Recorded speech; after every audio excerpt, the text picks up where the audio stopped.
Good evening, Super League fans. Chairman Fifey here, and I am joined this evening by a very excitable looking and even more excitable sounding Astor Boss, Mr. Tato Mourinho. How are you, pal?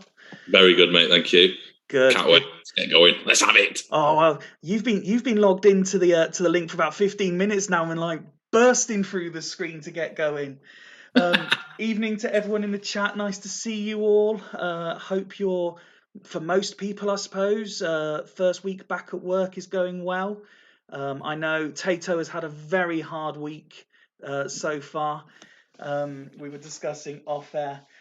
Let's get straight down to business, mate. We are a couple of games in. You know, game week 5 we're doing tonight. You currently find your club sat 6th. You are still one of only 3 sides not to have an L. Yeah, you must be delighted, really, surely. Yeah, we'll take that. Like I said, I can hear myself talking back. At the start of the season, I said anything higher than 14th is a successful story for me. So I'm 8 places above that at the moment. So yeah, very happy. The 0 doesn't mean that much because we've drawn 3, which is not ideal because we need the wins on the board. But You see, there was a very well respected former Swindon Town head coach who once said to the media when questioned on why we were drawing so many games, "Why is everyone complaining? Because 3 draws equals a win." Yeah, I suppose It went down like a lead balloon with the fans. Well, yeah, I guess so. If I'd have got 4 games, 2 wins, 2 losses, I'd probably be a bit annoyed though because it's 2 losses on the board, isn't it? Already losing half my games. So, yeah, not a bad start. I could see that. I could see a few more people joining the chat. Yes, Ryan, I understand from the part of the group, the team Foolchester messages that I get to see that you and Macca aren't exactly full of job satisfaction at the moment. We were talking off air, Tato, about tonight's fixtures, and there was a couple you wanted to pull out as looked quite exciting, wasn't there? Yeah. I'm looking forward to Devils Bostock. Very much so to see if the Devils can replicate their recent form, and I'm a big fan of Bostock, so that'll be good. I'm very much looking forward to Boston against Foolchester. I think if Foolchester get the win there that they're probably expected to do, then I think that's absolutely massive for Greavesy. And I suppose we'll come to it when we come to the game. But yeah, that one's a big one because that could mean just curtains for Greavesy. Even he's good, but if he doesn't win in his first 5 games, then it might even be curtains for him. Absolutely. Well, let's get straight into the action, mate, because I know you're very excited, and I know there's a lot of people in the chat who want to get going. And the fate of the gods give us Locomotive Boston versus Foolchester first in what should be a class tactical battle. We're starting with the hosts, who last time out got the draw with Bostock. It was a fairly even game. Both men, well, virtually every club in the league had people sent off last time out, didn't they? So no surprise to see the red cards there. Loco, surprisingly to some, still 4 games in, find themselves bottom and winless. What have you made to their start of the campaign? I mean, it's been woeful, really. The last game was pretty good, but horrendous so far. The transfer business done was terrible. He brought in some players that don't play well in the game, but he wants to try and make them play well, and that's his prerogative. He's got a record of doing that in the past few seasons. I've heard a few other people saying it. I think he's gone a step too far. The team looks a bit better tonight, but he's just got players in there that aren't as good as previous squads that he's had. New signing comes straight in and starts? He's a good player. Montella's better in a 1 though. Miles better. I think it's been proven the last 5 years or so in the Super League. He plays miles better on his own. I thought Pjanovic was brought in as a sort of backup to him, or if he gets injured or suspended or whatever. But I didn't realise he'd be playing him in a 2. Nothing against it, but I think Montella is miles better in a 1. But we'll soon see, I'm sure. Tonetto's not getting a game either, is he? No, he was, from memory, the first couple of games he was injured, and it would appear that the change in tactics. Obviously, he's playing with the actual wingers now as opposed to sort of wing backs. Sort of suits Zambrotta and Figo more. But having players like Tonetto, obviously gives him options to mix it up if form continues to desert him. Yeah, it's the popular formation, this one at the moment, isn't it? Championed by Maka last season, and it seems like 3 or 4 teams are now playing it. It is a solid one. I mean, I quite like the change to wingers, mixes it up a bit. But Tonetto was brilliant last year, so absolutely. And as for Foolchester, it's a change of tact and a change of tactic. They're going with 3 defensive midfielders this time, and again another new player making his debut. Yeah, he looks good. He looks all right. Yeah, he's young. He looks good though. I'm all for the regens. All for the regens coming in. I think it adds a little bit of something different to the league. Certainly because they're so young. People don't know whether they're actually good enough at this stage of their careers or whether they can live up to the hype. But I'm really looking forward to seeing him. Interesting to see a change of tactic. I was going to say, are you surprised to see Foolchester change their tactic? No, because I don't think they've been that good this season. They've scraped through a couple of games, if I remember rightly, and I think they've looked not poor, but they haven't really done much to justify all the hype so far, especially with the 2-time on board now as well.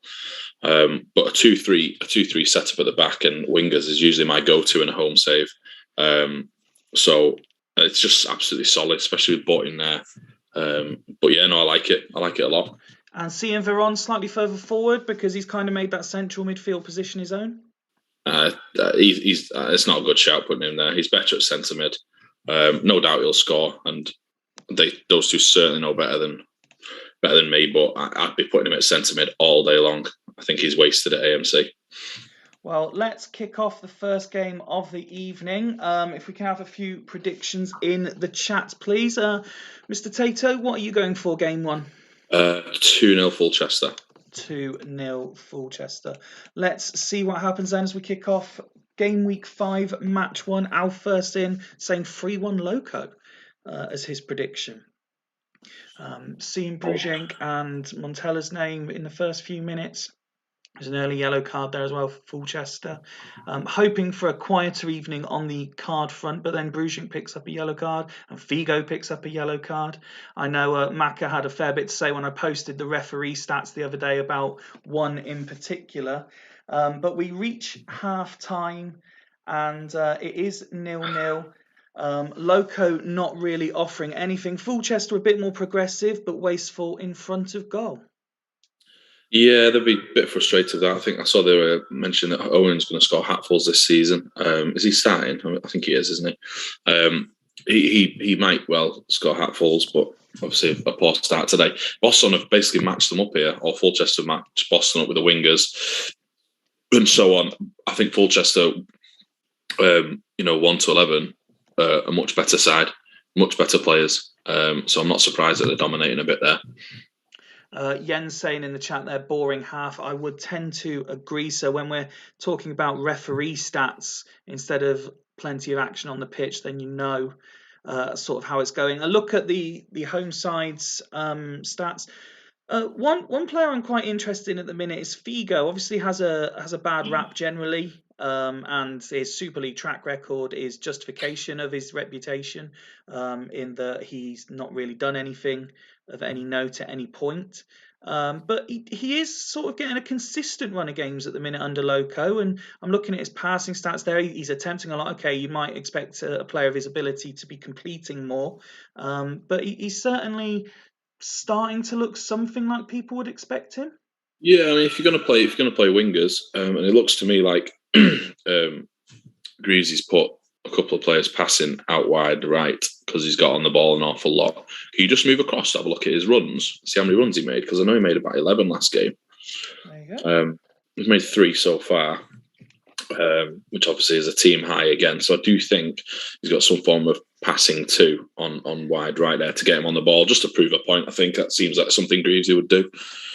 What I have noticed, particularly this season through, for example, what you've just done there and messages I've had from people, is there's a lot more studious management going on, because very rare the second screen would ever get looked at. And now every game I'm clicking on it for every team because people are wanting to see all these additional figures as we go along.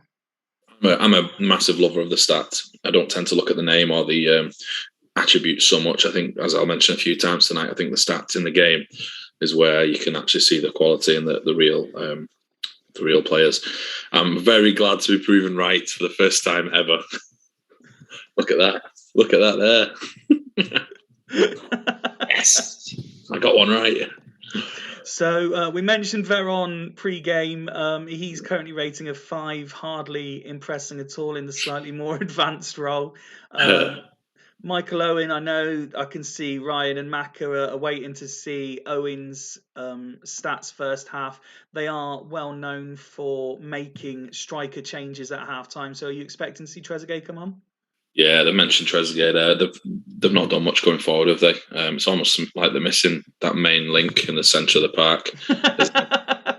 Can't quite see who that could be.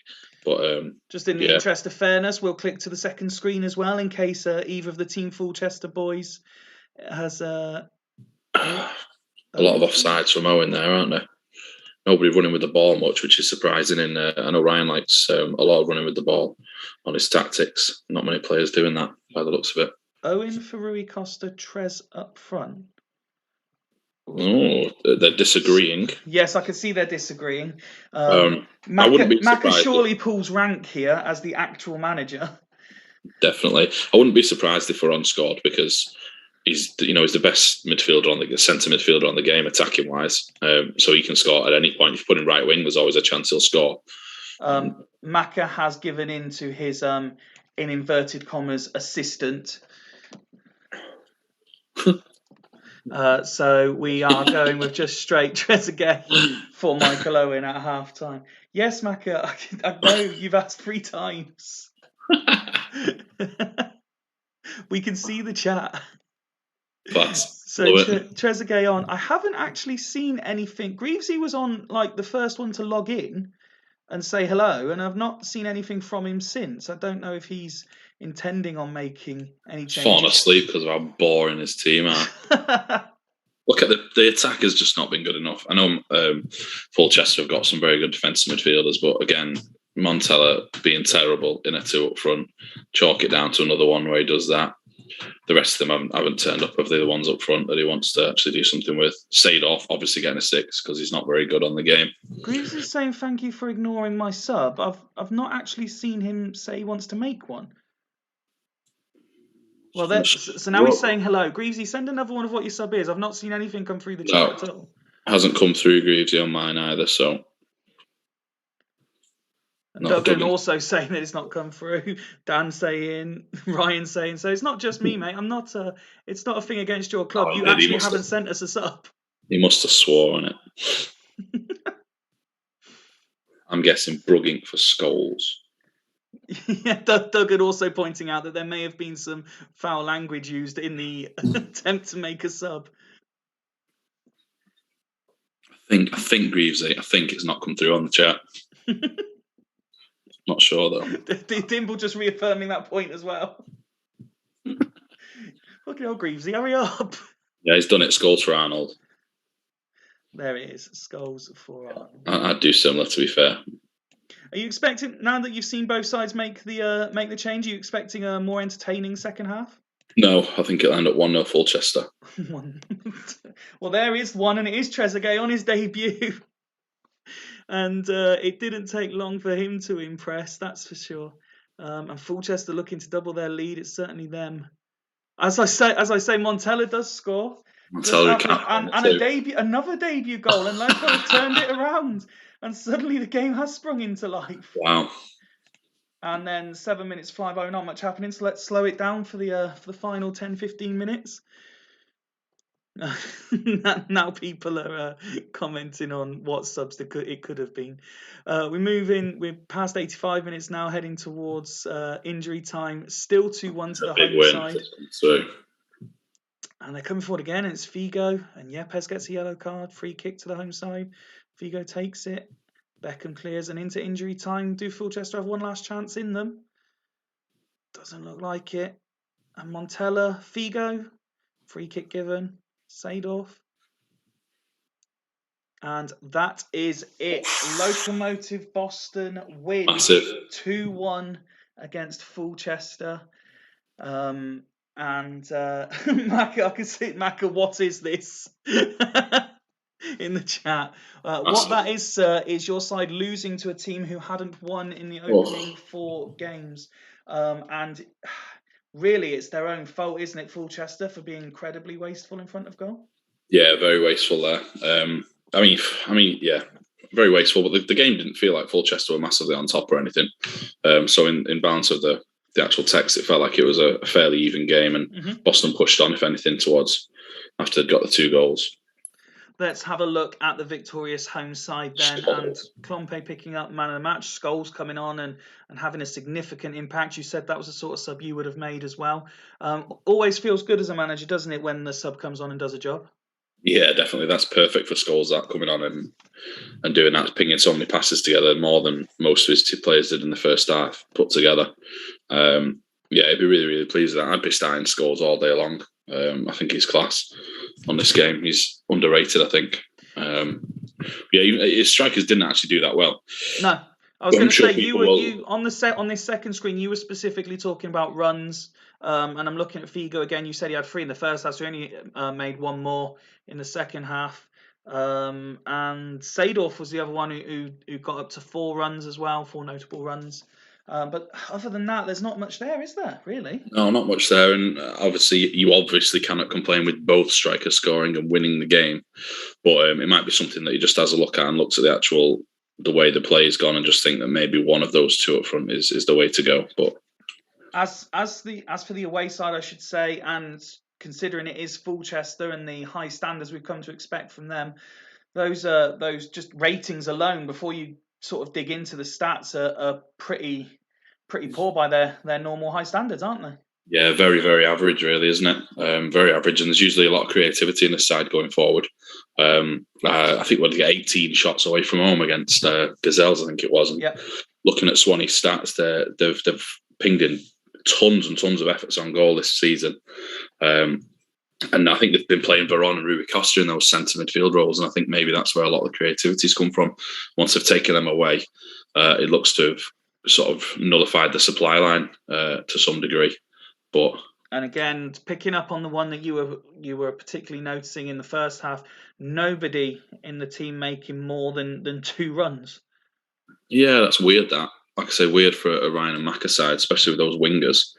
And I'm assuming that there'll be a lot of run with ball on and forward runs. So credit to Boston. That is a massive win, and it makes it more exciting because the league is concertina-ing completely every single week. 5 weeks in and everyone's within about 3 points of each other, especially with results like this as well, where one at the top loses to the team at the bottom. Absolutely.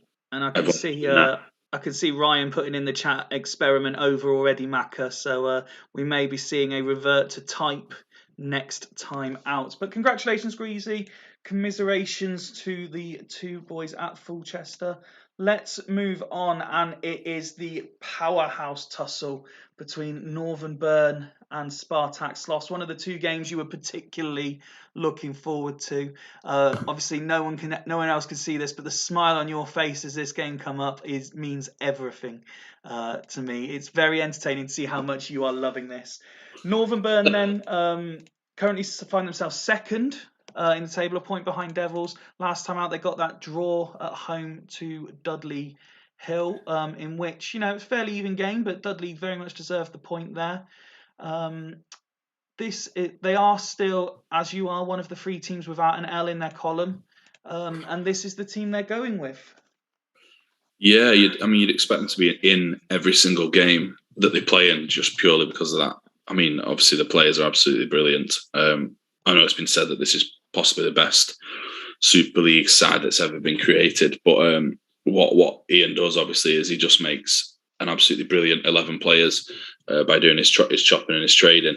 And when a couple of them are missing, or one of them's missing, it doesn't always run as smoothly. Totti is a big miss for him because he got him playing. He got Totti playing, and in a way that no one else has done, in my opinion. Exactly, and then in a way that Gustavo Lopez and possibly Gaza, because he sometimes plays him at centre mid, they don't do the same thing at all. They haven't done the same thing.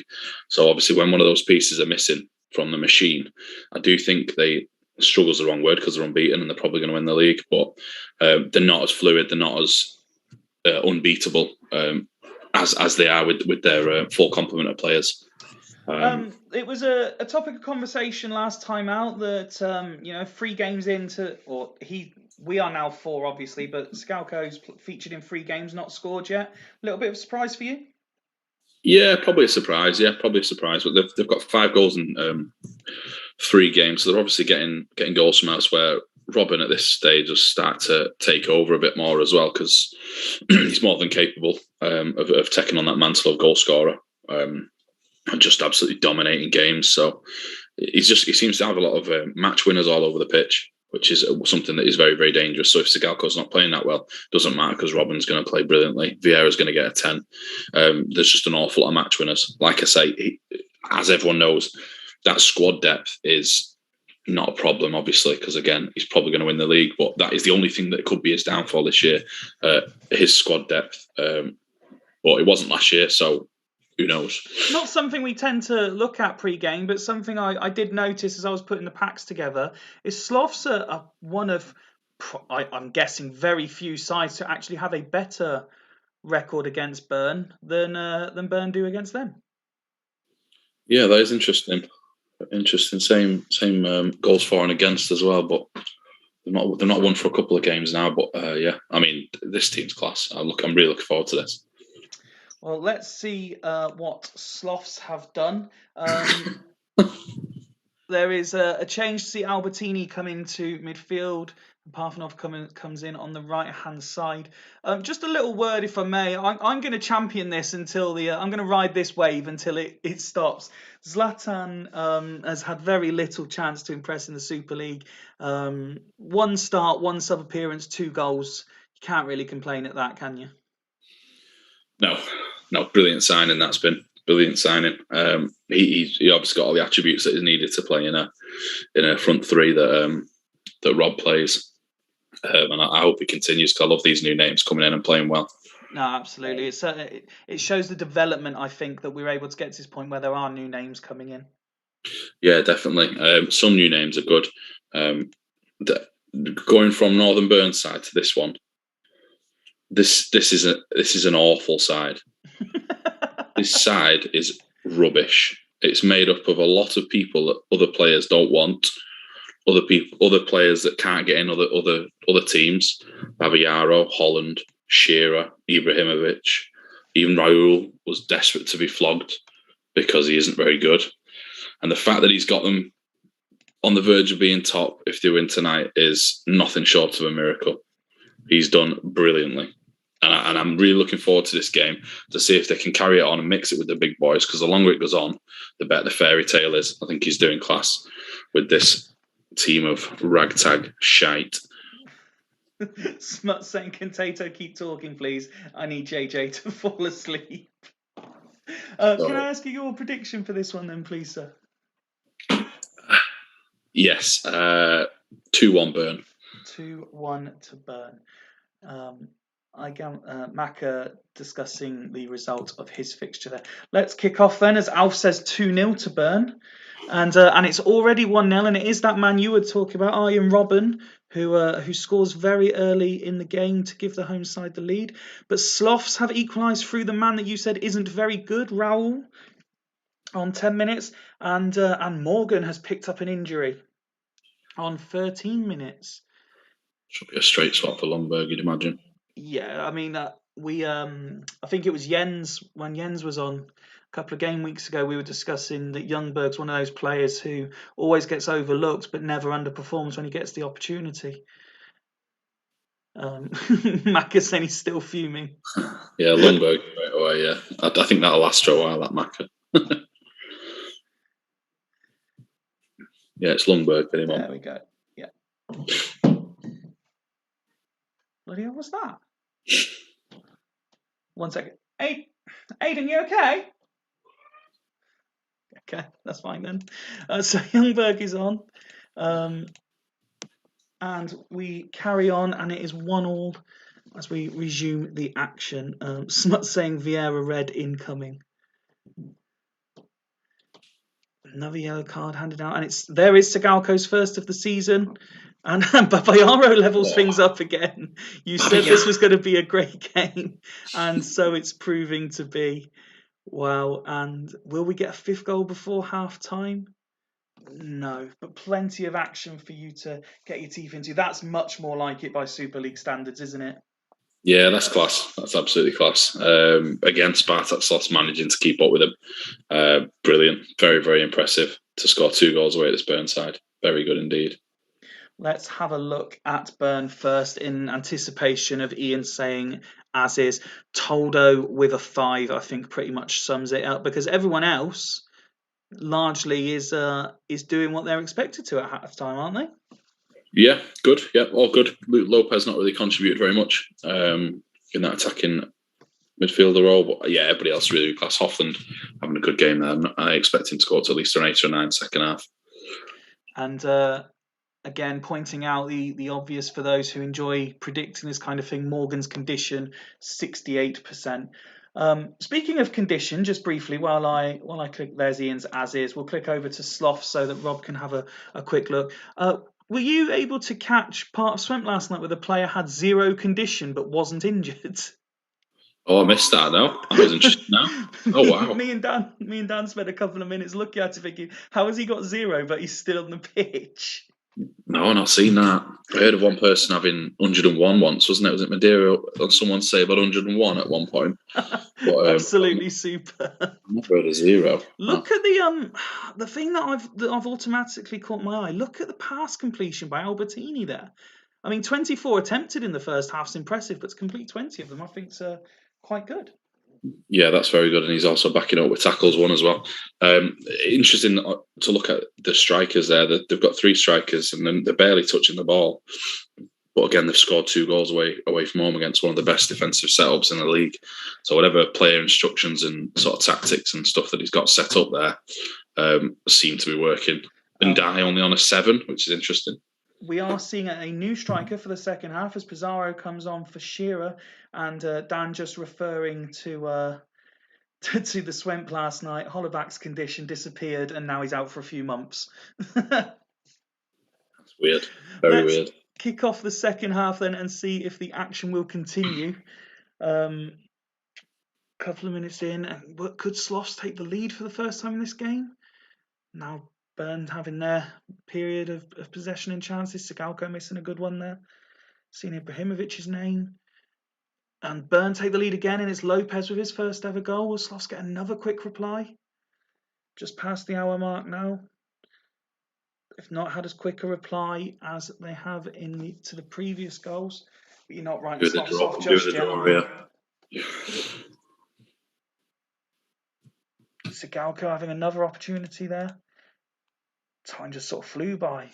We're into the final 10 minutes, and Ibrahimovic, Pizarro, over the bar. Here comes Sloths again, looking for a third equaliser. 2 minutes only going to be added on. And we're into those 2 minutes now. No nonsense from Simeone into Rosed. Losing me. And that is it. Burn are back on the winning trail with a fantastic 3-2 home victory.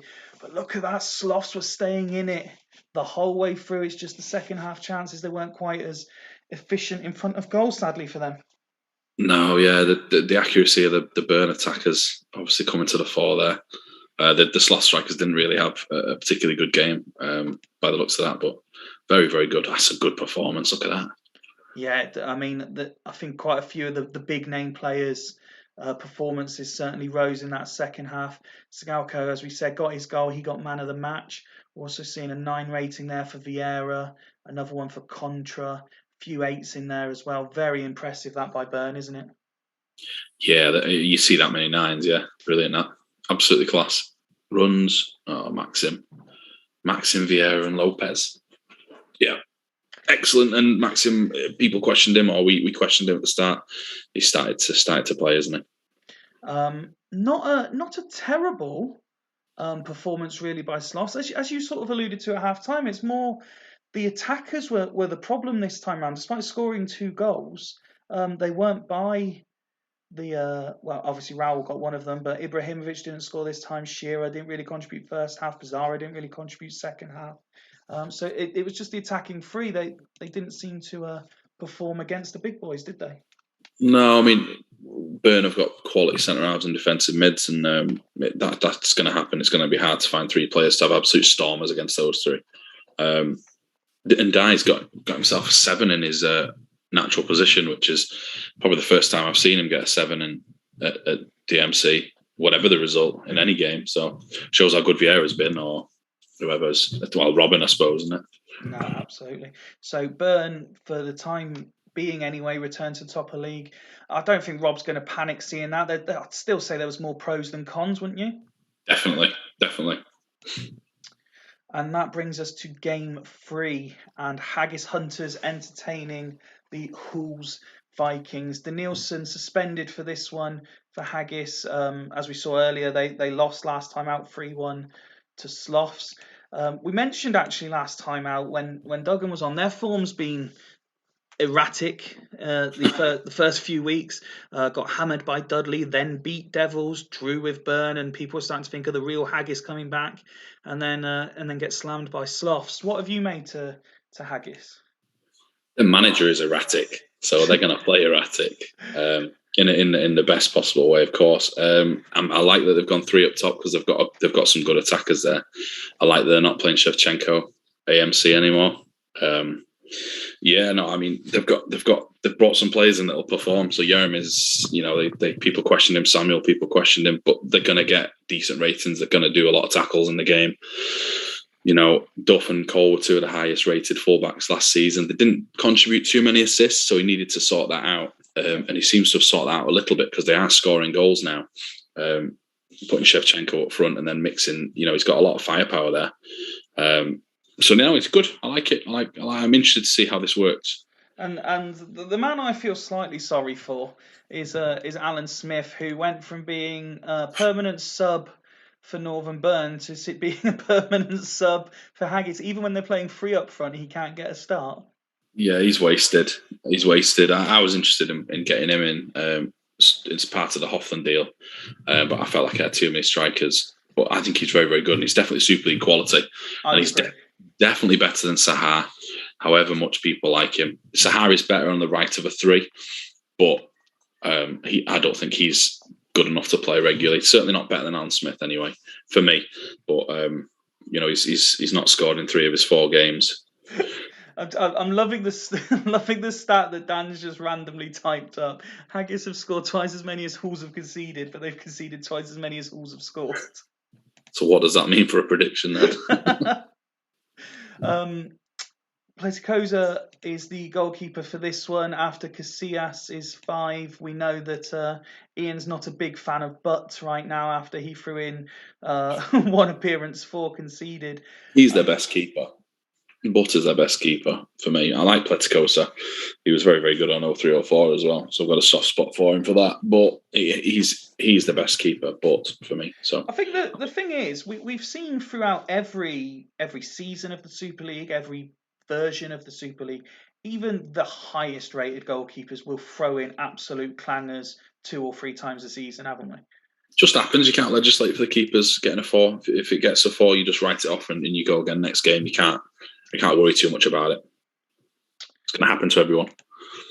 As for Hulls, they've had a reasonable start to the season as well. 1 win, 3 draws. Very similar record to yourself. Scored 4, conceded 3. So it's a marked improvement on last year, even if the wins column isn't as fruitful as maybe Jens would like. Yeah, big improvement. The 2 centre halves that he's got in there are going to get you a 7 or an 8 or a 9 every single game, and they're going to rack up the tackles every game. So they're very, very difficult to break through. Same with Vogel and Milevsky. They're going to do very well in the majority of the games. So 80 to 90% of the games, they're going to do very, very well. So if you've got that solid base, it's just about creating enough. Hersey's class. I'm very impressed with Viduka coming in. Viduka coming in is a great signing for me. I don't understand why Steve let him go. I think we were on a Zoom chat, weren't we, at the time? And we were all saying, don't do it, Steve, and he did it anyway. It's a dreadful loan deal for Dudley. It doesn't help anyone apart from Hools. So, yeah, so I'm not sure what he's done there, but it won't be too long before Viduka's starting in this team for me. Over Crespo? Yeah. Okay. He doesn't score enough. For one up front, Crespo does not score enough. On that note, then, obviously it was well documented last year that it was Crespo or Van Nistelrooy. Do you think Jens got rid of the right one? No. Absolutely not. No. Well, Van Nistelrooy was terrible last season, but Hools weren't good. So you can't lay all the blame at Ruud Van Nistelrooy's feet. He's one of the best strikers on the game. Come on. He's class. Ian, on the Viduka transfer, Ian saying, to be fair, Steve was half asleep. And Rob going in 4-0 Hools, Alf blames the keeper, and Campbell goes quiet for a week. I don't know. Yeah, I'm going to go 2-2. 2-2 is your prediction. Well, let's kick this one off as game 3 of the evening. And it looks like Hools are starting the quickest, looking for a goal. Just first 15 minutes have gone by now already. Still seems to be a very Hools-dominated text, but starting to see Shevchenko and Torres and Zaha's name and Mendieta. So Haggis playing their way back into it. As we approach half hour, they seem to be in the ascendancy now as a yellow card handed out. And Haggis do take the lead, and it is your favourite man, Louis Zaha, who scores. And here's the first red card of the night. we knew it was coming. And it is the big man, Jens Jeremies. I'm just gonna flag up something from the chat there. Please. Steve saying Viduka went out on loan last season too, if people choose to ignore that. Which, yeah, and then Smuts replied with exactly what I would say. And it was stupid last season too. If you're playing, as I've said to you on the night stay, I don't know if you remember because you were asleep or drunk. If you're playing Luca Toni up front and you want a big target man, the perfect reserve is Mark Viduka. It is not Kevin Phillips. So, yeah, I agreed with you there, Smuts. I'd just be moving Helguera across here, but I would be inclined to agree, but I feel Ian might move. He's done that. Yeah, he's moved. He's took off Torres for Reed. So Torres returned to the side, lasts just 40 minutes. Yeah, that's probably the most sensible move. And we continue on with the first half, still 1-0, and there is half time. Doug and bad when Smuts is giving you shit for transfer decisions. Fairly even first half again, both sides quite wasteful in front of goal, but Haggis do have the all-important lead. Let's start with the home side. How do you think they will react to playing this whole second half against a decent Hull side with 10 men? I don't think it'll affect them that much, if I'm honest. I don't think it'll, because they've kept the same shape. They've still got two players up front who are a threat. Saha's absolutely quality, as we all know. So Saha's bound to score a hat-trick at every single game. He's definitely Super League level. So he's dangerous. But they've brought in Stephen Reid I'm not a massive fan of, but they've just filled that gap there. So, yeah, I don't think it'll affect them too much. Ian, the latest to join the refs are a fucking joke crew. And he says, I didn't see what happened, did you? What was it? We can certainly have a look at that for you, pal. Just out of interest. Jeremy's made a dangerous two-footed challenge on the that's a red card. Yeah, even in text, that's disgusting. We have a look at the away side then, and Panucci, who was the recipient of that dangerous two-footed challenge, is the highest-rated player on an 8. You mentioned centre-backs. They're putting in a reasonable shift, considering they don't have that much to be doing at the moment. They've got 3 players to mark. So they're doing all right. Kutuzov, who has come in for this game, isn't really taking his chance with both hands, and just having a quick look at Crespo there, underperforming as you suggested he might. Offside 4 times. I don't know what sort of player Crespo is. Against the AI, he'll spank the goals in, but I just don't know what sort of attacker he is. I feel like all the players in the database have a bit of a role. They're a header, they're a speed merchant, they're a poacher, they're something like that. When you play it with them, I just don't know where he fits in. He's one of the strikers that I'm not sure where he fits in. And in this save that I've been involved in, he hasn't scored any goals to justify being, any of those roles for me. But His most fruitful spell was the 8-14 for Dudley. He then went on to score another 7 the following year before being sent to Halls. I mean, it's all right, I suppose, isn't it? But if compared to his stats and to back him for 24, 19 and 24 games of the season, if as a lone strike, you'd probably need a bit more than that. Well, you wanted to see, you said you weren't sure what sort of attacker he was. We're going to see him in a different role now as he moves back into the AM position, and the man you were calling for at the start, Mark Viduka, is coming on to be the target man for the second half. Do you expect that to make a significant change to proceedings? Possibly. It depends what his tactics are. If they're slinging a lot of crosses in, it'll probably help them. Yeah, but if it's a other style of play, I'm not sure. Haggis it is who go 2-0 up through Mendieta, and Hull's Viduka scores his first goal already as he pulls one back. Can Hulls find an equaliser? They're certainly on the attack. That'll be more goals than this. See Viduka's name quite a bit there, to be fair. We'll slowly text down a little bit as we approach the last 10 minutes. Who did you bring off for Viduka? Kutsov. Okay, just checking. I thought you took off Crespo. I couldn't remember. No, Crespo's gone into the AM position. And very little happens. No, it's gone quiet. But it's Panucci. Crespo caught offside again. And there's Halls are mopping up everything Haggis are throwing at them, but they're not managing to counter-attack. And Saha looking to wrap it up. He can't, but there is the full-time whistle. And it is 2-1 to Haggis Hunters. And again, look at that. 8 attempts for Halls, but only 2 on target. It's just wasteful from the front men. Yeah, you've got to be disappointed there for Hull, especially going up against 10 men. I did say they were still pretty solid, Haggis, there with that bank of 2 and 4. But if you're creating 8 chances, you need more than 2 on target. You mentioned the productivity of Duff and Cole, particularly last season. Cole picking up man of the match here. Saha also rating a 9, which I know you would have already spotted for his legendary performance this evening. Class. Smut saying Crespo offsides the difference between the two sides. And Stephen Reed as well, notable mention for his performance. Yeah, good. He stepped in well there. They just need to tweak it going forwards.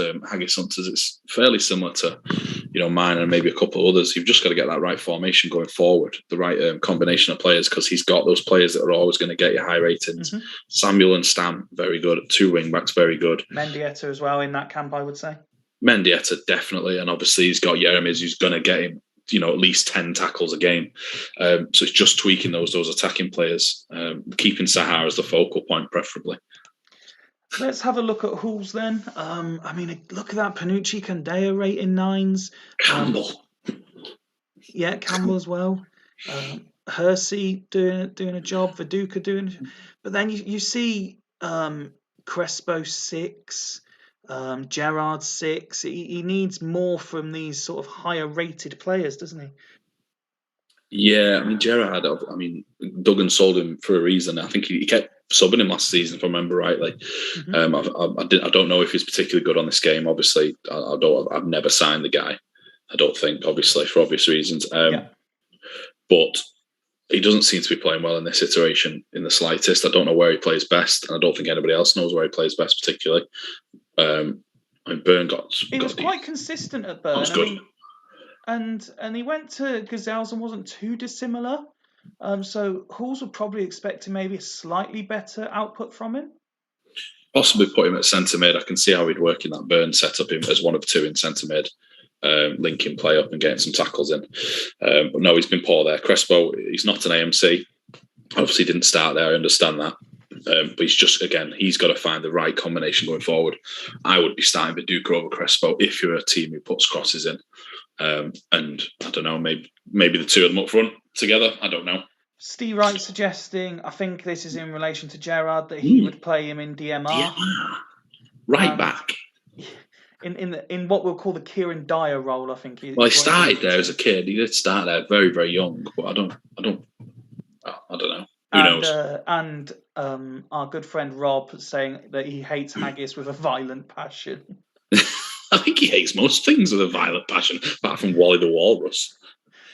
Let's move on, and it's the Grudge match, Dudley Hill versus Churchtown next up.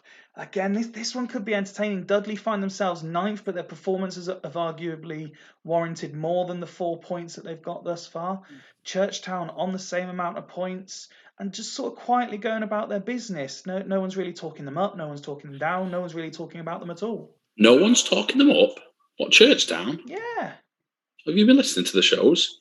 We'll come on to that in a minute. A lot of people talk very highly of Dimble, but not really talking up Churchtown as being, a threat to the top 6, let's say. Well, we'll come on to Churchtown, shall we? Last time out, as we spoke about earlier, they got that good 0-0 draw away at Northern Burn. This is how they line up. Tony does spearhead the attack. An interesting change to see at left wing back as Placente is taken out the side. Disgraceful. That was not part of the deal. And Maldini also returning at the age of 87. Yeah, he's been good so far, but then he got rinsed by Emerson that time, and it was really clear in the text that Emerson just toddled his way around him and then slotted the ball in. But no, he's interesting signing from States. Hopefully, he does quite well. Just having a look through the chat. Steve questioning why I'm calling it a grudge match. I'm just building it up to make it relevant, Steve. Jens saying Gerrard will prove everyone wrong. Steve says never respect Dims too much. It's a bit harsh. I thought they were friends. I don't think that's quite how he means it. No, I'm assuming Steve's missed a comma or something because he's a very nice guy. So I don't think he'd be doing that. But I'm a massive fan of Dudley Hill. I like a lot about him. I loved his business. I like what he did. I love that he's got a big man up top and he's doing it. He's doing the business for him. They're entertaining to watch. They're in interesting games. They've got a lot of players people like to see. And obviously Steve's a character in himself. I'm a massive fan of Dudley Hill. And I do think they deserve more points than they've got so far, if that's possible. The man who was given 1,000,001 opportunities last year, Ola Sadabi, isn't getting a look in so far this year. And perhaps no surprise then to see that Dudley's form has improved. Yeah, he just moved him around for a while, didn't he? I quite like Ola Sadabi, but he's definitely doesn't suit the formation too much at the moment. So no, keep him out. Let's have a look at Churchtown then, what they are playing. I spoke a couple of game weeks ago about the decision to bring in Oliver Kahn when Magnus Hedman had such an impressive season. But needless to say, he is proving why he was brought in. Very high ratings there, which you'd come to expect from a man of his class and calibre. Yeah, he's obviously good as 20's coming out his arse there. He's always got a lot to do at Churchtown as well, so keeping him very, very busy, which is why he's getting such a high rating. No, he's good. It's a good signing, that. And when you see the team as a whole, someone I like to highlight every week at the minute is Luke Chadwick, someone else who's picking up high ratings, another newer name to the league. He's normally in everyone's reserves and never gets a look in. Yeah, I'm happy to see people like him. If you play him against the AI in a normal save, then he does really, really well, especially by season 4. So no, I'm glad he's getting a go. I did just want to mention about the Dimble myth that's flying around every single week on comms. People come on and say Dimble's quality at the game. He's really good at network saves. It's probably about time he started showing it in the Super League then, isn't it, really? If I'm honest. He scored 3 goals in 4 games. They're always dull to watch. He flogged a load of really good wing backs for centre defensive midfielders when he was already incredibly solid. He needs to start showing it now. There's a lot of hype about Dimble. He's an absolute legend, and I'd like to hug him, and I think I would have a really good hug. And I might even just smell his neck a little bit, but he needs to start playing better in the Super League, to be quite honest, or his team do, because they're boring to watch and everyone says he's class. So let's have it. What is your predictions for this one, please, sir? 3-0 Dudley. 3-0 to Dudley. Let's kick this one off then as we wait for the first predictions to come through in the chat. Duggan appreciating the use of the phrase smell his neck. 18 minutes on the clock. Not much has happened. Dudley arguably shading it, I would suggest. Churchtown, though, very much involved. I'm surprised Dims is still saying that he could hug me. How big is Dimble? And Luca Toni has scored. Dimble, I've not had unfortunately, the day I was supposed to meet him, my ex had a COVID outbreak, so I had to stay home and look after my son. But I'm led to believe by those who did make the trip to Grimsby, he's about 8'7". Right, well, okay. There's these myths just absolutely flying around. I mean, more myths about Dimble, actually. Some about his height and some about his ability on the game. Well, you said they were boring to watch, and I think that pretty much sums it up, doesn't it? Yeah, they're really dull. Yeah, they're dull. And Dudley have obviously got a bank of 2 and 4 at the back, so they're always going to be pretty solid. They're usually in entertaining games, though, so I'm disappointed. But Churchtown just shut you down. They're really, really good at just shutting you down. They have the players in there, they pack the centre and midfield, and they're very, very good at it. Well, as we are talking Churchtown, let's have a look at their figures first. A lot of passing the ball, but not a lot of progression that the other stats would suggest. So just sort of playing it around. Trying to bore Dudley into submission. Yeah, hey, you're jumping on the bandwagon now. I like it. It seems to happen a lot with Churchtown games. And maybe it's just in my head that it happens, but it's whenever I play them, I know that I'm just going to be coming up against a block of hard tacklers, and they're really, really hard to beat. Obviously, they've got a brilliant home record, so he's smashing it there, and but let's be honest, he never loses at home. But they're struggling to create. He's gone with Tim and Stanic there today. I don't know if Stanic is any good. I don't know the game well enough. He doesn't seem to be very good. And Tim has got quality stats, but has he ever done it? Has he done it yet? I don't think so. I never know where to play FLRCs, to be honest. So Tim, I don't know. He hasn't, not pulling up trees anyway. No, absolutely not. We will click over to Dudley Hill then, as we wait to see if Dimble wants to make a very entertaining halftime substitution. Luca Toni, as we said, scoring the goal. 7 runs. Indeed. He is certainly putting in a shift. Do you know what? I thought something had gone horribly wrong. I didn't realise I was still on screen too. I was like, no one's attempted a pass the whole half. Yeah, I didn't know it stayed on there. I thought it reset back across. So we click over to the ones. Despite the 7 runs, he's not really getting involved with interplay with his teammates. Just the 5 attempted passes in that half. But the crucial stat is the 1 yellow at the very far right hand of the screen. Yeah, massively. His headers won and key headers for him for his role in the team.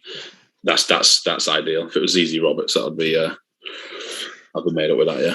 Sorry, mate. I've just seen Macca's comment. What's Viva Street? So this is something I've learned about in the last 6 months from the likes of Duggan and Steve. Apparently it's where you can go and purchase yourself some company if you're a little bit lonely. Right. Male or female? I'm not sure about male, but they've all been sending me local options over the last few months. I believe at one point Steve and Duggan were considering chipping in for a birthday gift. So while we're live, lads, I am actually travelling down to Swindon tomorrow. So if you have arranged for a Viva Street birthday gift for me tomorrow, I won't be here to accept it, I'm afraid. So I can see Steve. There's a lot of changes. Did you see the changes for Dimble? Steve is going as is. I have seen that Dimble wants to make changes. I'm just making. Kelme for Petrov. Kelme for Petrov. Palermo for Tim and swap with Santa Cruz. I find it interesting that when Palermo and Santa Cruz are on the pitch together, Santa Cruz is always the one that plays in the attacking midfield role. That's because Palermo's a big dude like Tony. He's very, very good at that. So that's why. You can't have a big grok running around, can you? Well, unless he's Tony, obviously. 7 million runs. Right, let's kick off the second half as they're now all sending you examples of what Viva Street is, including Steve's description, pick and mix for brass. The second half kicks off, and Churchtown going straight at it from the off, but Dudley now... they look very good, Dudley, again. Sorry? They look very, very good again, Dudley. They do, don't they? Are they going to create enough chances to score a second goal? They certainly look like they're in the ascendancy at the moment. But Churchtown have one or two opportunities there, but Dudley again maintain their position, and it's a free kick. Del Piero to swing it in, deflects off the wall, wasted opportunity. And here, more blue and yellow text. Guerrero misses the one way at target. the moment, isn't it? It seems to be very Dudley dominated. Terry chipping it forward, Davis, Santa Cruz, but the defence holds strong and earn themselves a free kick. I'm seeing mostly midfielders' names. I'm not expecting there to be a lot more created chances than there was in the first half, if I'm honest. Del Piero and Guerrero. Tony's fouled. Davis was holding him back. Surely. And another free kick deflects off the wall. I would suggest set piece training is needed at Dudley Hill. Maybe they put Dimble in the wall. It's a corner kick in injury time. Oh. And Del Piero on his own still. Del Piero can't say. And Churchtown getting straight up the other end. Santa Cruz, no. And it ends 1-0 to Dudley. Oh, God. It's quite an entertaining second half. It was just incredibly predictable. Both teams certainly created more chances. We can give them that. They didn't look like scoring any of them by the look of that, but they certainly created more. No, yeah. It looked like Dudley were comfortably the better side there for me. You'd be happy with having more shots on target, but from the text, it looked like Dudley were the better team. They didn't look in any danger, like you say. Smut suggesting I'm a giant. I'm far from a giant. I think I'm pretty much British average 6'1". I'm far from a giant. Maldini, the man that I mentioned, picking up man of the match. There is no substitute for experience, I think is clear, with Coco also picking up a 9 rating and Kaladze as well. I mean, look at those stats. A real good team performance by Dudley Hill, really. Yeah, he's, like I say, everyone says that he's built a quality team there. He's built a quality 11 that will perform very well, and they've all got the set positions. And yeah, I think they're a very, very big chance of them finishing top 6. Mega Horse there's just said, by the way, Dudley Hill are in 3rd, Churchtown are in 12th, and there's only 3 points between them. Wow, it's how tight the Super League always is. And then if it's still that tight with 5 games to go, I will be very excited. Yeah, I mean, I'm sure it won't be. Steve's happy with Coco there because he's won a lot of headers as well. He's got himself a 9. Let's have a look at the away side. A few decent. I mean, you mentioned Stanic. He's had a fairly decent performance. Raquelme's come on and made an impact. Viali done well as well. But again, if you look at the big players, look at Tomasi there, only rating a 6. Sean Davis as well. So they've not. The combative midfielders haven't really done what's required, have they? There. No, they've not actually not attempted many tackles, to be fair, for the sort of players they are, have they? Luke Chadwick's letting his standards drop a little bit as well. Stanic has done well. He's completed an awful lot of passes and won his fair share of headers there. So he's done well. A lot of offsides. It's hard with the Churchtown side because I do feel like the wingers and the wing backs are hugely important for creativity in this game.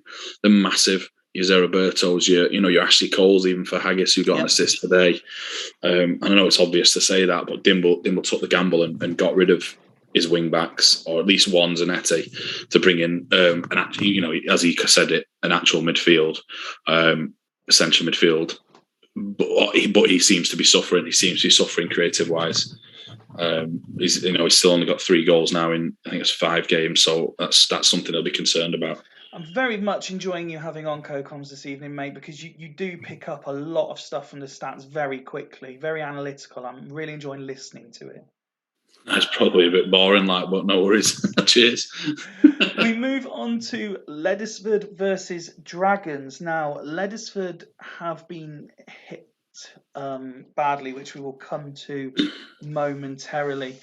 Cliver missing for Dragons, who, with results the way they've gone already, now find themselves bottom of the table. They did, however, get a very good 1-1 draw with Foolchester last time out.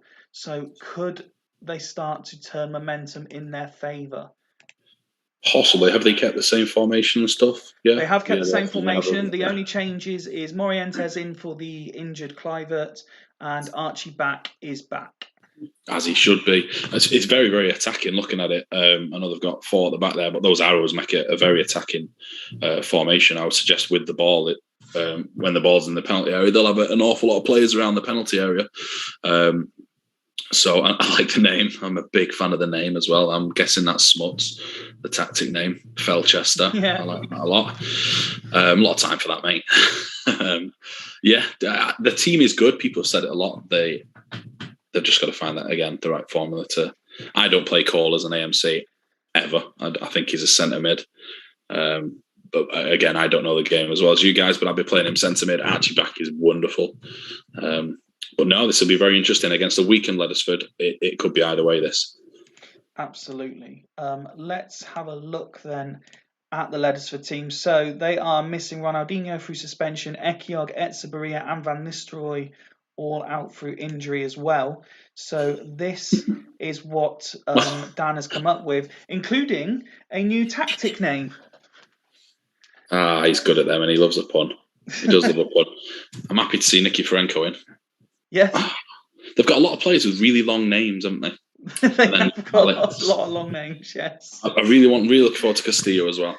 He's my sort of player. He's in the Rayad mould. Very high stats for certain attributes and then low ones for a lot of the other ones. Well, Dan's had to wait a long time to be able to release his out-of-league signing because he was away on international duty and then came back injured. So this is his debut tonight on game week 5. Just picking up on an earlier comment from the chat, you were saying where you'd play Cole. Smut saying I'd be playing Cole at another team if Jamie let me. I need to pick up on another couple of comments from the chat. I seem to be getting some abuse from somewhere. I don't know why. Shut up, potato. Load of shite. So, cheers, fella. Glad you're enjoying it. I think it's more aimed because Steve said it's very insightful and he's loving it, so they decided to balance the equation. Yeah, that's fair enough. I wouldn't expect anything less. Agat out wide. People were crying about it on the chat last week or the last couple of weeks. Put him right wing. So they've got their wish now. So let's see how he does. Your score prediction, please. Dragons don't win, do they? 2-1 Leadersford. This is one of the few opportunities we get to see Dragons in there. Some love it, some hate it. They're fancy away colours. Nice, that, yeah. Nice. We're getting a hashtag Tato out now. Dragons with the early opportunity, but Leadersford withhold that. Nice early yellow card. We always enjoy seeing. Oh, you're in trouble. You're in trouble, Fifey. What? What have I missed? You didn't put Castillo as number 21. Oh, I'm sorry. Oh! Morientes has scored for Dragons. And that would be because Castillo didn't get his squad number. Come on, Nicky Ferenco. Come on, pal.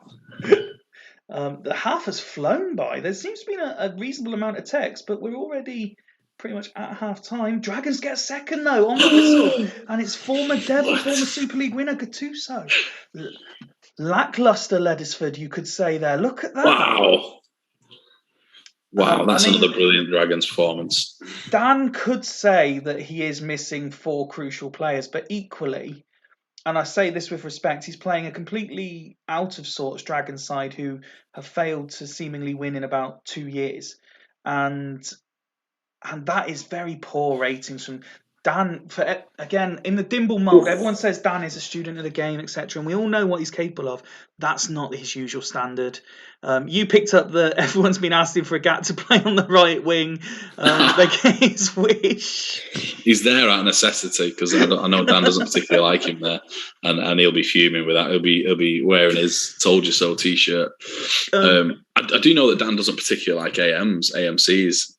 Massively, he doesn't particularly rate them. He championed that backwards arrow with Ronaldinho when he went on that huge run.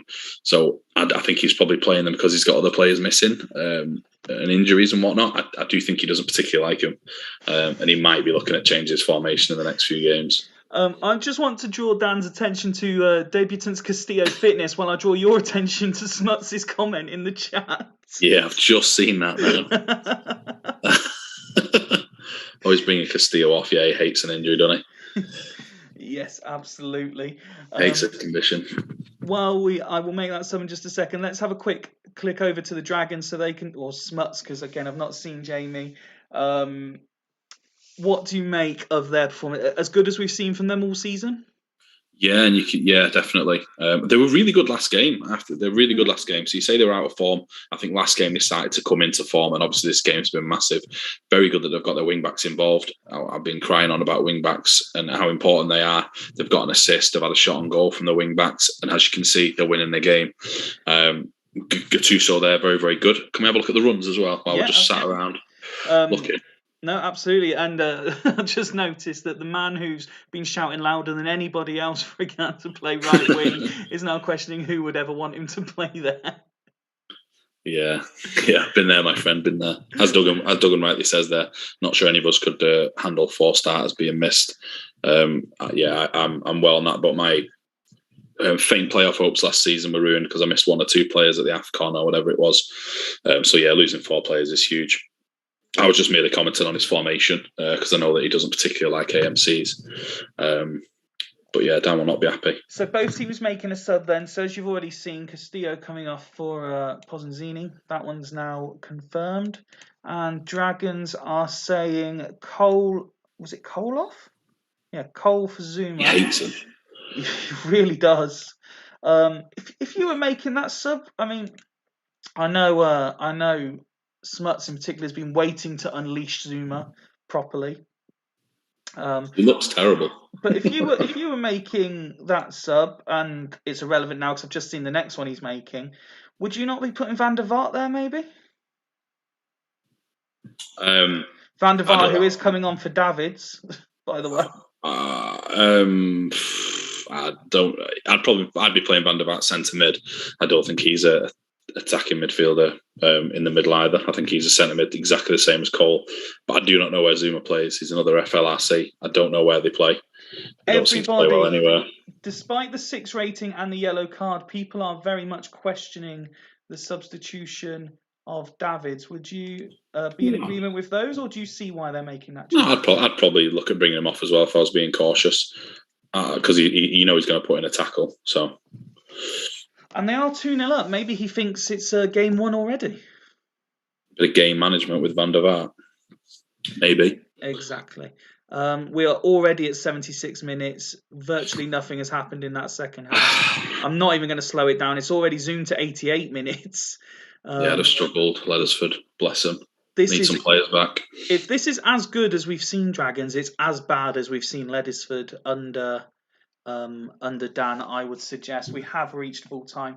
Dragons now off the mark with a win as well, and another. They've started the last couple of games now to really create chances, haven't they? Yeah, that's 20 shots they've had in 2 games. Most of them on target as well, by the looks of it, because they did that last game as well against Foolchester. They'll be really happy there. Smuts, the hater of 2 at the back, just stumbled on a good formation. Every time. Jesus. Very, very good. Well played, Hopkins. Indeed. Jamie will be celebrating, I am sure. We're not going to need to worry too much, or no, not worry, but we're not going to need to mention too much about these stats, are we? Dan knows exactly what's happened here, doesn't he? You just chalk that off there. They've been put under pressure from the Dragons formation, and the Dragons 11 is better than the Leathersford 11 that they've managed to put out tonight. So the thing is, we were mentioning about Haggis earlier and erratic form, but look at it. So their form now: lost one, lost one, lost. Look who they've played, though. Look who they've beaten. Look who they've lost to. They've lost to Burn. Everyone's going to lose to Burn. Most teams. Bostock will beat most teams in the league. Sloth hadn't worked out the right formation yet, and obviously Churchtown. So they're fairly predictable results there. He's missing so many players. That was it tonight. So Dragons had the perfect opportunity to play them, you would suggest then. Morientes came in for the injured Clivert and certainly staked a claim to keep his place if Clivert's fit next time out. Yeah, hell of a lot of offsides, but a lot of runs as well. I think the offsides ones with Dragons is interesting because I know through conversations Smuts has been having in particular, he's quite concerned about just how many offsides Clivert has and Morientes has and a few other players as well. So despite the win, that might be the stat that he picks up on and thinks, "Oh, fucking hell, how do we fix this?" I don't really know what the fix is for it, mate. I don't really know what game mechanics affect that, but yeah, he'd probably want to change it a little bit, wouldn't he? But that was a very good performance, very, very good. He does need to find Cole's best position. I think he needs to find the correct role for him. I would possibly be looking at him at centre mid, next to Davids maybe. With both of them with an arrow, possibly, and then one on one. I'm saying that, as you've said, they've had 20 shots in the last 2 games, both away from home as well. So they're clearly onto something, aren't they? Definitely. They look good, there, Dragons. Yeah. Let's move on. And the other game you highlighted at the start. In fact, this is the penultimate game of the evening. Top of the league, Devils hosting 5th place Bostock Stanley. Look at that, 12 goals. Well, I mean, it looks impressive, doesn't it? 12 goals for Devils in 4 games. However, 6 of those were last time out against Gazelles, which on its own is impressive. Obviously, this is conceded loads as well. Conceded shitloads. I mean, yes, they conceded 8, which if you look down before a ball is kicked, third, I think. Only third worst. Haggis, Gazelles, and Loco had conceded more. Which is massive, considering that he played 18 defenders for 2 games. It's amazing that they've done that. And I'd also just throw it out there for the sake of argument, and you know I'm not a man for throwing these comments out for argument's sake, but the whole point that was being made by the new manager was he'd improve the side defensively of what came before him. Yeah, I mean you couldn't defend either, if I remember rightly. It was 5-4 most weeks. But no, if that's what his MO was and that's his USP, then no, you'd have to say the stats prove that he's not done that yet. But they're scoring a hell of a lot of goals, and they're a very entertaining team to watch the last few games. They have been indeed. So the big breaking news was that Zauri is out for 3 months. That saw Diaz promoted to the first team squad and left in the wilderness as Harry Kuehl comes back in to the position that everyone criticised the former manager for playing him in. Van Bronckhorst maintains his position on the inside left of the defensive midfield 4. But Hodgie was very quick to praise Barry Ferguson, saying he's back to his best. And it's interesting, Emerson keeps his place in the attacking midfield position after doing very well last time out as well. Not somewhere he's necessarily used to seeing him play. No, I've never seen him play there in the Super League or in a home save. Really, I didn't. I mean, he's one of those players like Ferguson who can play attacking mid, centre mid, defensive mid at a push with an arrow, because of the well-rounded stats overall or attributes overall. But you can't really change much after last game, can you? Because that was a quality performance. Absolutely. Let's kick this one off then. Oh no. Okay, I thought we'd had a ghost game. We hadn't done Bostock. Okay, no, that's fine. Phew. Bostock go like this then. Sylvester Lassisi defence. Lee Young Pyo comes in for, I can't remember, injured or suspended. Suspended Ashley Lai. Was theirs the... No, they played Loco. There was a game where like 4 players got sent off last time out, wasn't there? Several. Bostock, again, a team that you've spoken a lot about, especially when we were discussing it off camera. Anelka and Saviola playing as a 2 this time round?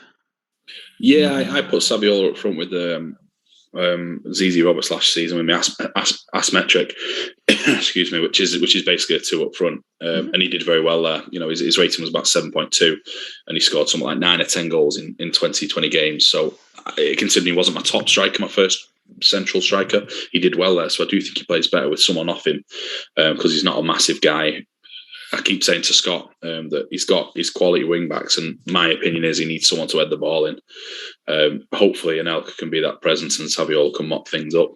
Talk to us about Carlos Shacks. Scott's boy.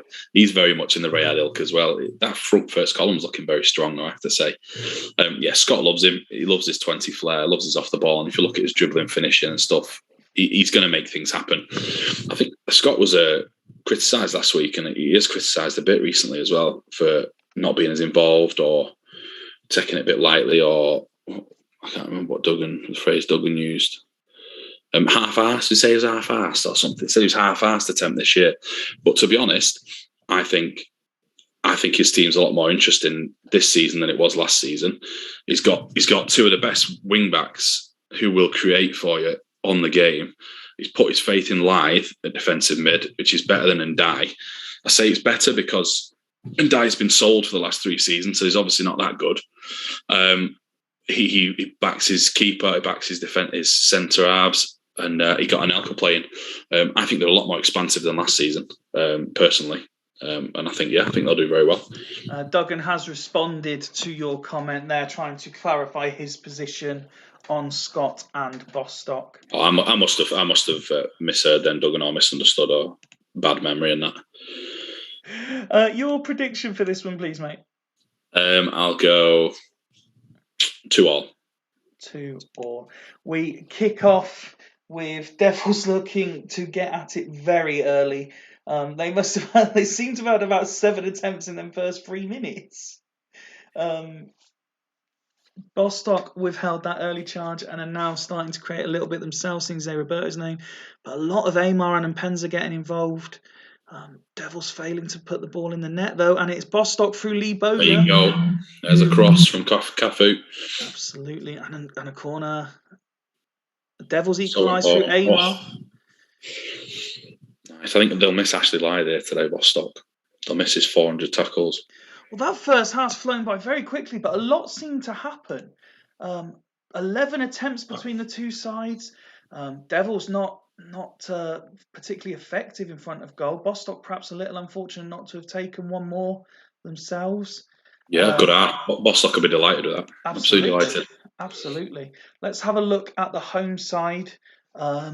Emerson, we mentioned him. He's rating 9 after his first half performance. For Bronkhorst only on 6. It's not his usual high standard. Montero with his token yellow card that everyone says he gets every game. Fraser returns to the team after his suspension. Pulled off a few saves there.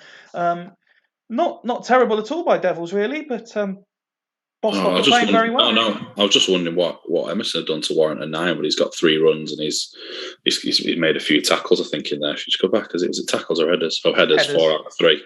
Interesting to see the Soroczynski, Ferguson and Van Bronckhorst all barely touching the ball. So the play seems to be centred around down the wings and the attacking midfielders. It'll be interesting to see Scott's passing stats afterwards. Ness is having an absolute stormer there, isn't he?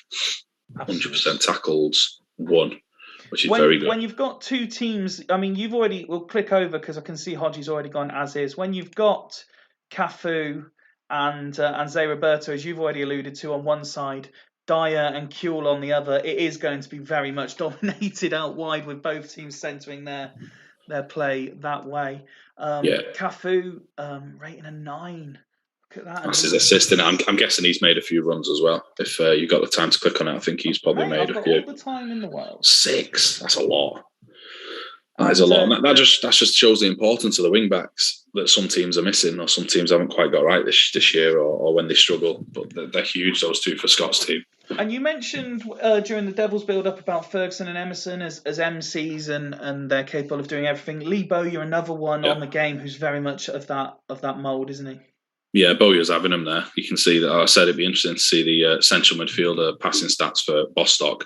In comparison, it looks like Welsh, Bowyer, Jacques are dominating the ball, really, compared to the Devils group. Scott also going as is, so we kick off the second half. Let's see what these sides can put forward for us. Anelka getting in early, Saviola as well, with some early chances. But now the Devils starting to come forward. Ferguson picks up a yellow. And Devils maintaining a few attacks here, building a bit of pressure. Bostock trying to counter, but it is Barry Ferguson on the hour mark who makes it 2-1 to the home side. He's class. Oh, yeah.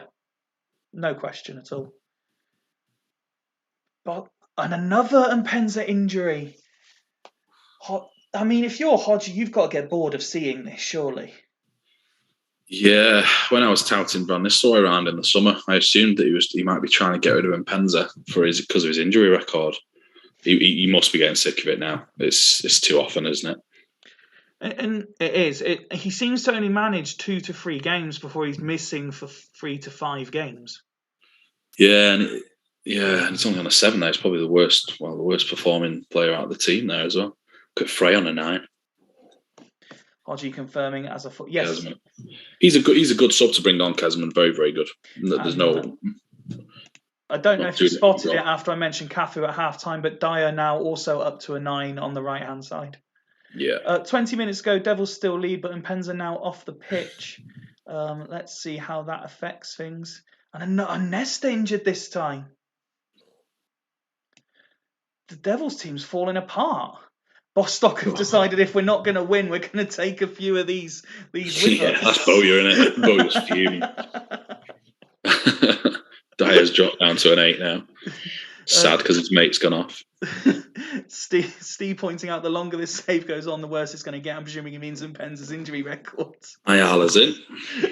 Ayala, which I believe is his debut. Yes, Ayala coming on for his debut. So still 2-1, but Devils are seemingly having to change half their team. Needs Zaraberto injured now to complete the set. Jens pointing out Soroczynski is so underrated, absolute quality. And the rest given a penalty. Oh. Andre could be in trouble. Only a yellow card. 2 minutes being added on. Andre saved the penalty. Soroczynski's missed it. Oh, come on. Now Anelka nutmegs Dyer. He's go on, let's have a go. Go on. Jacques misses the target. Come on. And it's the full-time whistle. And I think Hodgie is blowing a huge sigh of relief there after the missed penalty. Not sure with those two injuries, his relief is the right word. Bostock are very unfortunate there, aren't they? Yeah, they did. Yeah, that did seem like an even game. That to me was like a game between two of the best teams in the league. I don't know whether that's true, but it felt like that in the game. It seemed to be high on quality. Well, before we look at the individual players, let's have a look at what happened with that penalty incident. Where are we? Here we go. So Kesman was fouled in the area going past Andre. So it just looks like he clipped him. But yeah, Soroczynski ran up to take it and missed it. Literally 30 seconds after Jens said he's so underrated. Let's have a look at the Devils' stats then. Dyer managed to get his 9 back before full time. Frey, as you alluded to, performing well on his return. Nesta's condition drops to 35 and Mpenza's drops to 50. Just looking at any sort of standout. I'm looking at Emerson because he was one that got spoken about. Van Bronckhorst's output certainly improved in that second half as well. Anything stand out? Iman's doing absolute bits for him. I mean, he's doing quality for him. And he's a bit one of those players that looks very, very good when I have him. I can never get him performing that way. And I thought he was like that in the Super League as well. But since he's been at Hodgie's Devils, he's been class. Absolutely. Really good. And there's Cafu with his 10, Bowyer with his 9 as well. Zé Roberto though, a bit of a surprise. I mean, I suppose when you consider how well Dyer played, it's maybe not a surprise to see Zé Roberto's rating suffer. Yeah, one of them's gonna do better than the other one. And if the lucky thing about having Cafu and Zé Roberto is that one of them's gonna play well. And in this instance, it was Cafu. Interestingly, young Payot, if that's actually live, he's winning more tackles than that. So that was a big loss for Scott, like I said at the middle of the game. And I mentioned with Duggan last game week, I do tend to take condition as a sort of look at maybe how much effort's gone in, and you see that Cafu, Lee Young-Pyo, as you mentioned there, and also Zé Roberto are the ones on the lowest down. So I do think there was a high amount of work rate at least there potentially between them. Yeah, they were very, very good there. Saviola getting his standard 7 as well. He seemed to get those a lot for Astor last year, and then slotted in a couple of goals as well. 3 headers, none. Just saying. And so a very entertaining game that went all the way to the end. A lot for Hodgie to consider next time out, I'm sure. Leads us nicely into the main event of the evening. Not a hard game for you to follow at all, sir. But we start with your opponents. Gazelles, we've already seen how they got on last time out. It was a terrible day at the office. But you had loads of injuries. Sorry? I thought they had loads of injuries and players missing. Where are they? Last time out, they had loads, but they've had a few return, including, as you would have already seen, David Collins back in the 11. Yeah, my boy's obviously going to score, isn't he? Everyone knows I love DC, and he's bound to score today. Yeah. Smertin and Zayaleas and Wellens as a central midfield triangle. Yeah, I mean, you're not saying much there, which isn't great for the people listening to this, but your face is saying everything. The midfield of Gazelles is bad. It is bad. I quite like Wellens. I don't think he's played that well in the Super League. I don't mind Zay Elias as much of a bit of a liability is, and I think Duggan will know that the centre mid is bad. The rest of his side looks fairly interesting. I quite like Madeira and Collins being in the same squad. I think it's my sort of move. That Vieri obviously will bag your goals. Gaitan is a risk. And Ferdinand's been not turned up, has he? He's not turned up this season. Is that right? I mean, his rating's not what's really expected of him. Averaging 4.5 tackles a game. Yeah, but his rating's poor, though, isn't it? From what you'd expect from your centre half. It's well down on average. Yeah, I think Duggan's just sort of slowly making this team his own. Bit by bit. I think he wouldn't be particularly impressed with his centre mids, but I think he sacrificed them for better players elsewhere or players that he prefers elsewhere. Well, he was very much on record as saying his issue last year was scoring goals, so he was going all out to improve his attacking options. Yeah, I love that. He's brought in 3 players that I really like: Collins, Madeira, and Vieri, rather. So yeah, I do like it. I do like what he's done there. If I could just direct your attention to Jens's comment, Tato disappointed players aren't injured now. Absolute shambles. He's got it in for me tonight, and he had where's all this come from, Jens? Thought me and you were tight. This is noted, Jens, noted.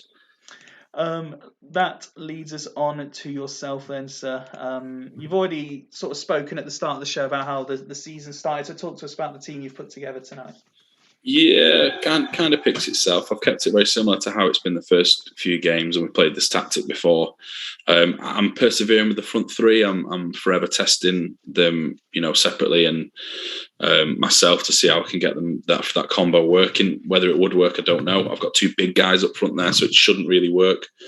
But I like all 3 of my attackers. I like my wingers, wing backs probably. I'm missing Rayad tonight, which is a big loss because he's quality on the wing. Vrede, the unbannable, unbannable Vrede. Honcho's come back in because Collar wasn't great on his debut and was probably been sent off if I'd have kept him on. But no, I'm happy with the side. It should be interesting. I just don't think the front 3 are the right combination. But let's see. I'm presuming you're not going to want to put a prediction in for your own game. 2-1 Gazelles. Okay, 2-1 Gazelles. Let's kick the final game off then and see what happens. It's very, very Gazelles dominated in the opening exchanges and a red card. We haven't had many tonight. That's ridiculous. Now, Duggan was one for calling managers out for not going one at the back last year. I think he should go one at the back. Get Collins off. He's rubbish.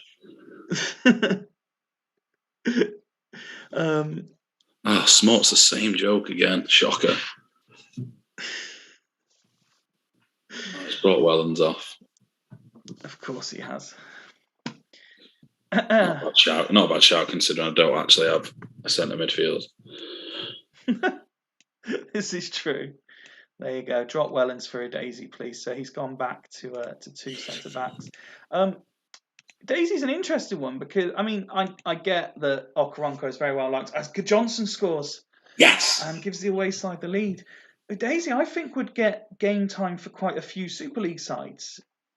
Yeah, you'd think so. He is good. I don't tend to play well against 10 men, by the way. I think if there was a record for it, if Swan, not that he would. The ref has given the penalty and Daisy. The substitutes come on and made it 1-1. Yeah, I don't play well against 10 men. 3 minutes are being added on. We're into those already, and it is half time. And an interesting half. We've had goals, we've had red cards, and Gazelles dominate. Well, not dominating, but slightly the better side. Yeah, comfortably the better side there. Comfortably the better side. I did say I'm not quite found the right formula for my side yet. You were talking about, or we were discussing the attacking players and Duggan finding the right combination. Vieri there, 20 out of 20 completed passes. 2 out Big man of up 2, top, winning all the headers. 2 out of 2 shots on target as well. He's basically just missing a goal, isn't he? There.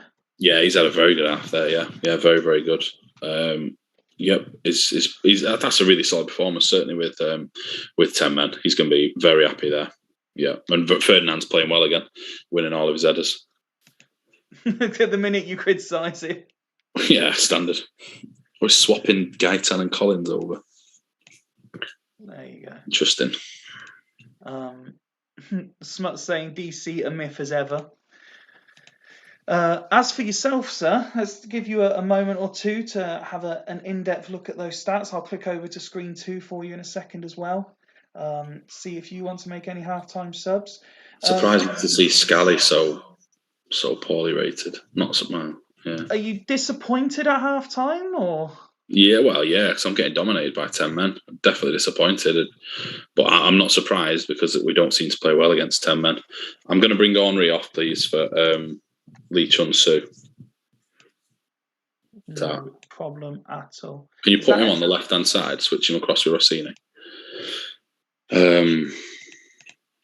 Yeah, that'll do. Sure. Yeah, I'm not confident here at all. Cool. 2-1 Gazelles. Duggan didn't want to make any actual subs, did he? No, just that positional swap. Let's kick off the second half then and see how those changes affect things.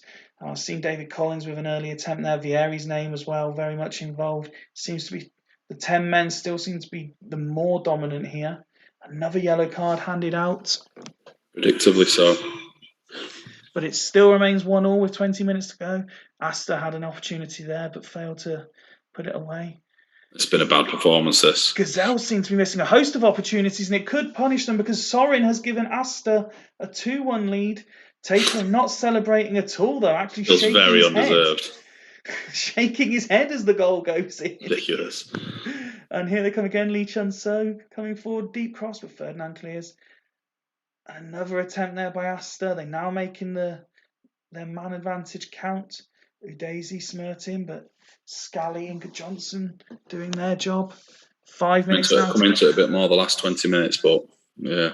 Vieri Gaitan, 4 minutes going to be added on.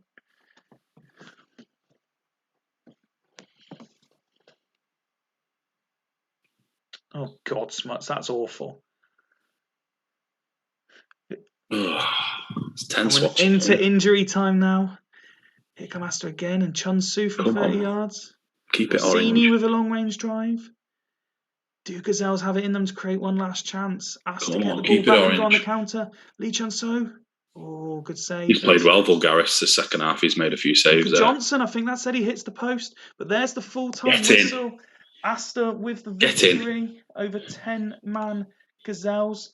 Lots of opportunities. From your perspective, lots of wasted opportunities. That's disgusting, isn't it? That is awful. 3 on target. I thought Gazelles up the better side there, apart from about 15 minutes in the middle. The first bit of orange in the second half was us scoring there. No, I'm inclined to agree, to be fair. It didn't look great. It looked very much like Gazelles with their 10 men were gonna be the next team to score. But congratulations to you. Let's have a look at the hosts first. Commiserations, Duggan. Unlucky that, mate. That start was pretty grim, that. Smut saying champing. I think I got away with one there a bit. Day getting an 8, not unexpected there. Vieri, his name did come up a lot. He did seem to perform quite well. Again, he was just missing his goal, really. No, he's done well. Good. Look at that. Look at his pass rating and headers won and all sorts. Look at Daisy's performance there, like you were saying, mate. He's won 7 out of 7 headers there, 4 of them key. That's massive. I think he's, in terms of the centre backs, you get the likes of your Campbells and your Nestors and I think he's in that bracket of underrated personally. Well, yeah, from that performance he looks at, and if you look at his stats there, they're pretty solid, aren't they? Pretty solid indeed. That'll push him in there, I would imagine, for a start of next game. Especially with Okoronkwo now banned. Possibly, he might not be. Well, yeah. As for yourself, the unbannable man picks up man of the match. riding the crest of his lucky wave at the moment. But I mean, you were disappointed, particularly in the conversion rate. But Yeah, ratings-wise, I think your players have actually played quite well there. Yeah, they have done well. I mean, I've had 11 shots. The back 7 or 8 players of mine are very, very good. Very, very good. I do think I need to sort out the front 3 or the front 2, the front 1, whatever's going on. And I am, myself and Big Kid, are working very hard on trying to find the right formula there. I've just persevered with them 3 again because I've done well this season. I've not lost yet. It's obviously a growing trend, having additional people on the backroom staff. How are you finding working with Big Kid?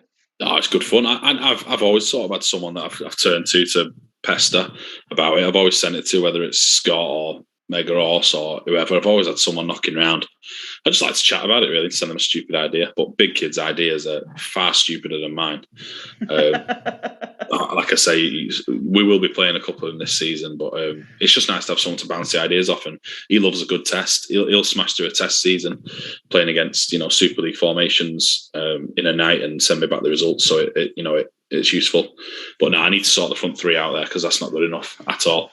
And in this age of where it's been said many a time, the whole Super League group, we all get on famously well. It derails any myth of toxic masculinity. But one thing they will do, particularly on a live show, is kick a man while he's down.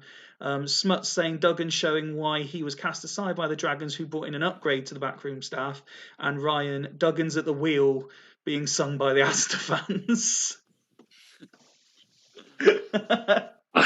He was definitely hard done to there, Duggan, but that is what it is. Concludes the action for this evening. Only 2 teams failing to score at all. That was Churchtown and Leddersford. And I think the table will make very interesting reading. Let's just quickly do the classifieds. Dudley 1, Churchtown 0, Gazelles 1, Astor 2, Haggis 2, Halls 1, Leddersford 0, Dragons 2, Loco 2, Foolchester 1, Burn 3, Sloths 2, Devils 2, Bostock 1. And that sees the table looking like this. And again, everyone watching the live stream cannot see Tato, but he is a very, very happy boy right now. That's a 3-horse race now, isn't it? It's just down to 3-horse race now. It's a 3-horse race. Devils remain top on 12 points. Burn a point behind. Just 2 points behind Burn is Astor Athletic on 9 points. Dudley lead a street. That is ridiculously tight. 5 teams. The results tonight have been brilliant for the league table, haven't they, mate? Superb. I love it when it's this close, and every week there'll be like possibly 3 or 4 different teams in the top 6 for a while. We then have 2 teams 1 point behind, Halls and Leddersford on 6. Dragons. Look at Dragons at the dizzy heights of 11 on 5 points. And then Loco off the bottom, now on 4. They lead the way of 3 teams actually on 4. Churchtown and Gazelles also. Everybody's won. Everyone now has won again. You're quite right. There are still 2 teams with no L's in their column. One of best 2 teams in the league, you could say. And what's interesting, when you look at the bottom of the table there, at those 3 teams on 4, you've got Loco and Gazelles can score, but they can concede. Churchtown can't score, but don't really concede by comparison. Yeah, interesting as well. I spotted the Dragons there for and against, which is, I was calling out Churchtown for being dull, but Dragons is pretty lame there as well, isn't it? But only conceding 4 is very, very good. But only scoring 4. It's not. No, that's not the best. Honestly, for yourself, mate, I'm delighted to see you up there. Fantastic start to the season for you. Let's have a look at Sunday's fixtures. We've got Bostock at home to Dudley, Churchtown host Haggis. You are away to Dragons. Looking forward to that one? No, not really. No. I think they're playing well now. I think they're on a bit of a run of form now. Foolchester against Leddersford. That could be a good game in prospect. Halls entertain Loco. Oh, look at the bottom. Northern Burn versus Gazelles. I mean, We're as going to much be as I buzzing think with that. Gazelles have a good squad, I think Duggan is not going to be looking forward to that at all. I think basically he's just going to put everyone man marking Sigalco and hope is what his tactic's going to be for that one. And then, as you say, Spartak Sloths v the Devils will round off the action. CoComs is available for anyone who fancies it. Just let me know. And you know, you will get your own pretty graphic like Tato had today before the stream. Nice little graphic, wasn't it? Excellent work again, Mr. Duggan.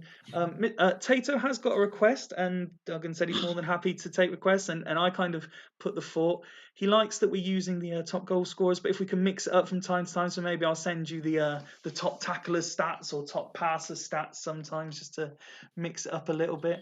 I have got a suggestion for Duggan the graphics man now. Maybe spend more time on the team and less time on the graphics.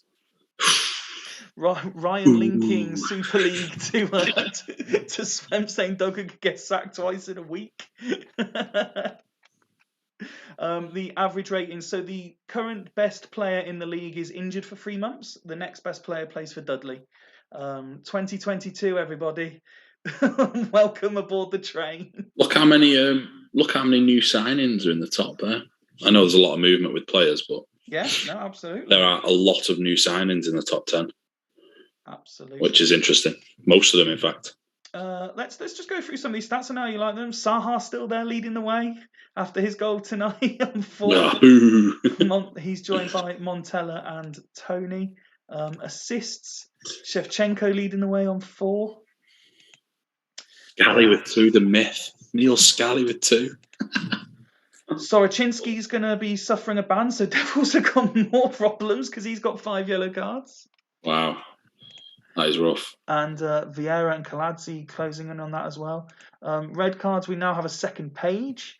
15 players have been sent off. Okoronkwo got his second red card of the season, but he played 5 games. He's doing the Roy Keane for this year. He was unhappy all last year as well at Thingy in a church town. So he might start being unhappy this season as well. And then the ones that you really love, pass completion. Has anyone got man of the match more than once? Let's have a look. Like Dyer or someone? Etsabaria and Cafu. Okay. That's not bad that Cafu as Etchabaria's only played 4 games. The tackles one, I know you're a big fan of the tackles. Yeah. Look at Jeremy's still up there. Silvestre there is a bit of a surprise for me. I didn't realise he was that good. That is good. I don't know. I think he's all right, Silvestre. Well, clearly it is, yeah. That's what I'm saying. Oh, he's only played 2 games. That's cheating. Doesn't count. Not playing is cheating. Ashley Cole with the dribbles there. Followed closely by Figo. We were talking about Figo. And there's Rayed, look, up in 3rd. My boy Rayed, yeah. Shots on target. Emil and Penza, 88%. Picked up an injury tonight, of course. Listen, Tato, it has been an absolute joy having you on this evening. Thank you very much for joining me. No problem, mate. Thanks for having me. Hopefully people stuck around. I wasn't too boring. Dimble, yes, I will sort out the... I mean, to be fair, I will send you the fixtures, obviously. I know where I went wrong because the guys highlighted it. But equally, there are a manager and an assistant manager who could have already sent you their own fixtures. Just seeing if anyone's already volunteered for CoComs. Not yet, but I'm sure somebody will because no one wants me to do another show on my own. Tato, again, thank you very much. Until Sunday, everybody. I am now, an hour and 15 minutes away from being 32 years of age. So until Sunday, good night. Cheers, fellas. Night.